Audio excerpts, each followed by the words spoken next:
మనోజ్ వాళ్ళ నాన్న దగ్గరికి వచ్చి, "నేను కెనడా వెళ్ళాలి అనుకుంటున్నాను. అలాగే దాని కోసం చాలా డబ్బులు అవసరం ఉంటుంది. నేను అక్కడికి వెళ్లి బాగా సంపాదిస్తాను. నాకు డబ్బులు సహాయం చేయండి" అని చెప్పేసైతే అడుగుతూ ఉంటాడు. ఆ మాటలు వినగానే అక్కడ ఉన్న సత్యం మాత్రం, "అదేంట్రా ఇప్పుడు అంత డబ్బులు అంటే ఎక్కడి నుండి నేను తీసుకురాను? ఇప్పుడు ఆ 14,00,000 అంటే నేను ఎక్కడి నుండి తీసుకురావాలి? ఎవరిస్తారు చెప్పు" అని చెప్పేసైతే అంటూ ఉంటాడు. ఆ మాటలు వినగానే అక్కడ ఉన్న మనోజ్ మాత్రం, "ఇల్లు ఉంది కదా! ఇల్లుని తాకట్టు పెట్టి నాకు ఇవ్వండి. ఎలాగోకలాగా తర్వాత తీర్చేద్దాం" అని చెప్పేసైతే అంటూ ఉంటాడు. ఆ మాటలు వినగానే అక్కడ ఉన్న ప్రభావతి, సత్యం, ఇంట్లో ఉన్న వాళ్ళందరూ అయితే ఒక్కసారిగా షాక్ అయిపోయి మనోజ్ వైపు అలా చూస్తూ ఉండిపోతారు. ఇంతలో అక్కడ ఉన్న బాలు మాత్రం, "చూసారా చూసారా ఈ ఆణిముత్యం జాతిరత్నంలాగా ఎంత బాగా అడుగుతున్నాడో, ఇంటిని తాకట్టు పెట్టి మరీ డబ్బులు అడుగుతున్నాడు. ఇచ్చేస్తారా ఏంటా? ఇచ్చేయండి అయితే" అని చెప్పేసైతే అంటూ ఉంటాడు. ఆ మాటలు వినగానే అక్కడ ఉన్న ప్రభావతి మాత్రం, "ఏంటి ఇంటిని తాకట్టు పెట్టాలా? అలా ఎట్టి పరిస్థితుల్లో జరగదు. నీకు డబ్బు కావాలి అనంటే ఇంటిని తాకట్టు పెట్టడం మాత్రం జరగదు. నువ్వు ఏం చేసుకున్నా సరే,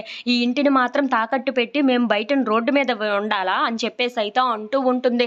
ఆ మాటలకి అక్కడ ఉన్న మనోజ్ మాత్రం, "మరి ఏం చేయమంటారు? నాకు డబ్బులు అవసరం. నేను కెనడా వెళ్ళాలి అని నిర్ణయించేసుకున్నాను" అని చెప్పేసైతే అంటూ ఉంటాడు. ఇంతలో అక్కడ ఉన్న రోహిణి అయితే, "దేనికోసం అడుగుతున్నాడు? ఆడుకోవడానికి అడుగుతున్నాడా ఏంటా? తను కూడా బాగుపడడానికే కదా అడుగుతున్నాడు మిమ్మల్ని. కాస్త అడ్జస్ట్ చేయొచ్చు కదా" అని చెప్పేసైతే అంటూ ఉంటుంది. ఇంతలో అక్కడ ఉన్న ప్రభావతికి చాలా కోపం వచ్చేసి, "నీకు అంతలాగా బాధ అనిపిస్తూ ఉంటే మీ నాన్ననే అడిగి వాడికి ఒక 14,00,000 ఇప్పించు. వాడే అడుగుతున్నాడు కదా! ఆ మాత్రం సహాయం కూడా చేయలేడా ఏంటా అల్లుడికి" అని చెప్పేసైతే అంటూ ఉంటుంది. ఆ మాటలు వినగానే అక్కడ ఉన్న రోహిణి అయితే ఒక్కసారిగా షాక్ అయిపోతూ ఉంటుంది. "ఏంటి తిరిగి తిరిగి నా దగ్గరికే వచ్చినట్లుగా ఉన్నారే వీళ్ళు" అని చెప్పేసైతే అనుకుంటూ మౌనంగా చూస్తూ ఉండిపోతుంది. ఇంతలో అక్కడ ఉన్న ప్రభావతి మాత్రం, "ఎట్టి పరిస్థితుల్లో ఈ ఇంటిని తాకట్టు మాత్రం పెట్టే ప్రసక్తే లేదు.